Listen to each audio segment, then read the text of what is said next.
whatever to whatever it is. Everything has a purpose. So I really believe in that purpose. And I believe I'm being talked to directly by everything.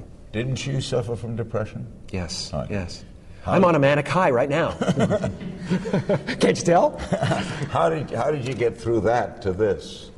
Well, that's another thing. You know, at the risk of like opening up the whole Tom Cruise Prozac argument, I don't disagree in many ways. I think Prozac and things like that are very valuable to people for short periods of time. But I believe if you're on them for an extended period of time, you never get to the problem. You never get to see what the problem is because everything's just kind of okay. And so you don't deal, and people deal when they get desperate. So how'd you do it? I take supplements.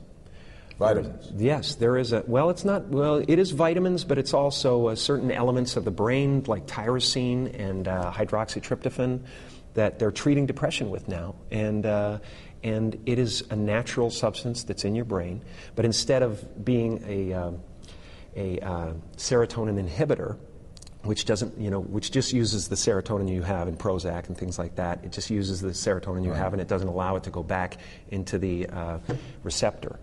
But it metabolizes your serotonin after a while, and you have to keep taking more and more to feel good. And this actually creates dopamine and creates serotonin. And it's a wonderful thing, and it's amazing. I'm going to talk a lot about it in the near future. But you know, write about it? Yeah.